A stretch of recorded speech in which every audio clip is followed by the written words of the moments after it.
It was a night to remember or perhaps forget when Elvis Presley, the 21-year-old from Tupelo, Mississippi, stormed into Corpus Christi.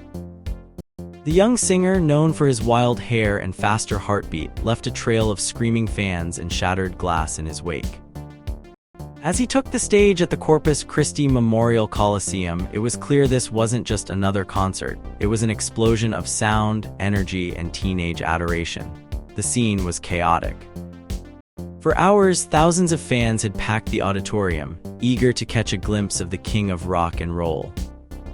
They had been waiting since morning, standing in lines that stretched around the block.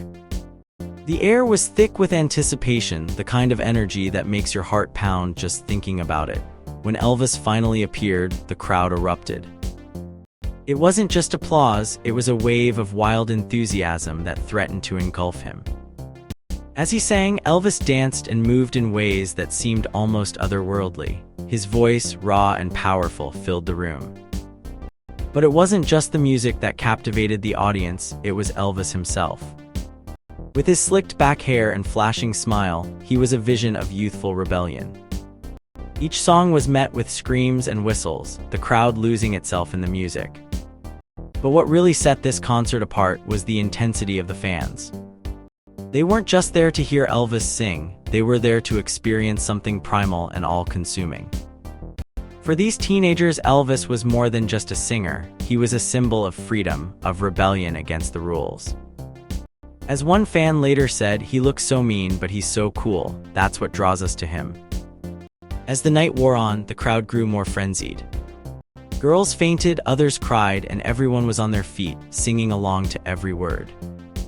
Elvis, seemingly unaware of the chaos he'd created, just kept playing, his energy feeding off the crowd's excitement. It was a night that would be talked about for weeks to come, a testament to the power of music to bring people together and tear them apart with its force. Backstage, Elvis seemed almost normal, sipping a soft drink and chatting with fans who managed to get close.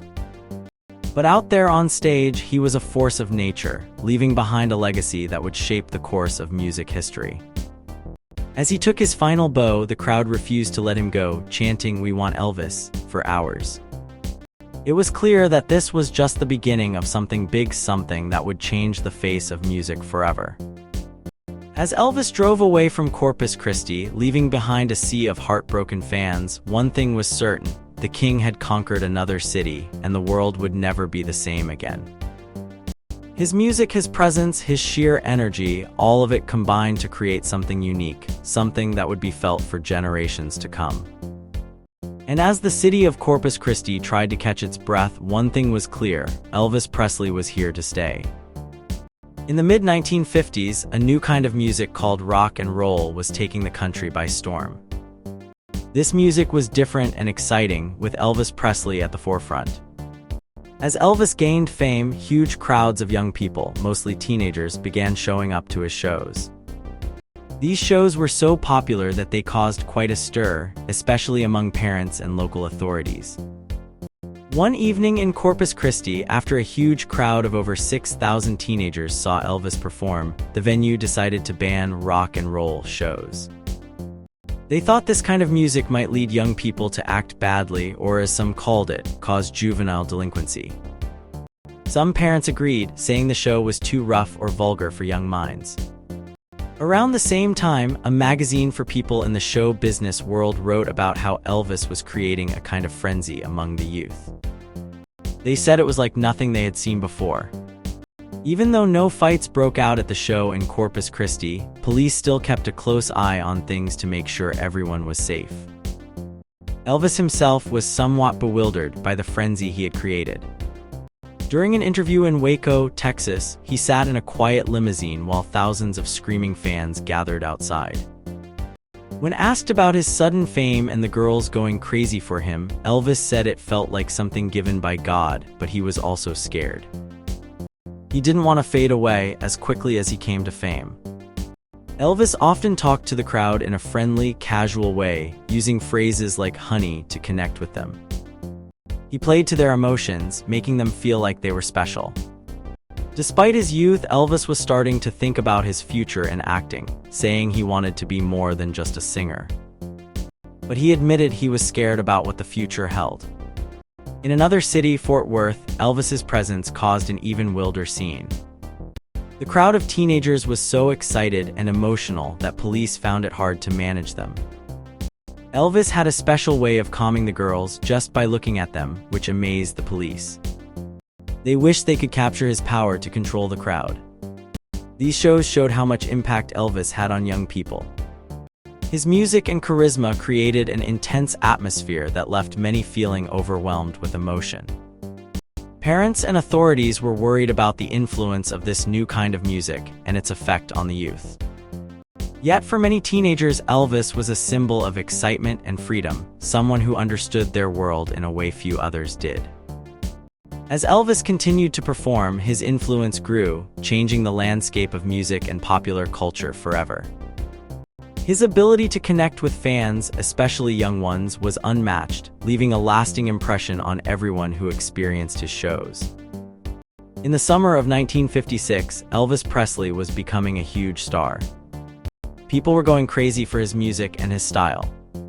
He was just a young man from Memphis, but his songs like Heartbreak Hotel and Blue Suede Shoes were topping the charts. Even kids as young as 3 were trying to copy him.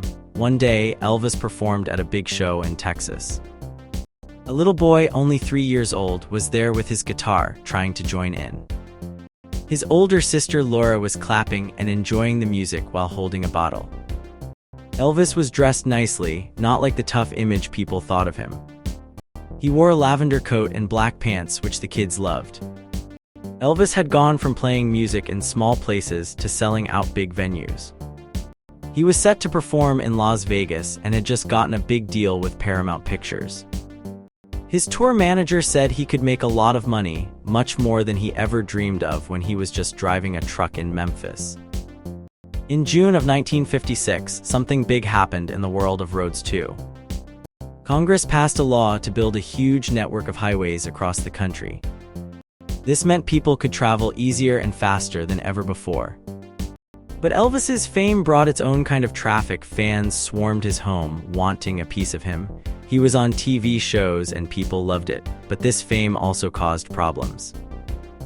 In Hungary, people were fighting against Russian rule, and in another part of the world, there was a big fight during the Olympics over a game of water polo. By October, Elvis was a household name. People came from all over to see him at the Texas State Fair. The crowd was huge and the traffic was a mess. Reporters and fans pushed and shoved to get a look at him. Elvis himself was kind and humble despite all the attention. He even warned a girl not to overexpose his sideburns with her flashbulb.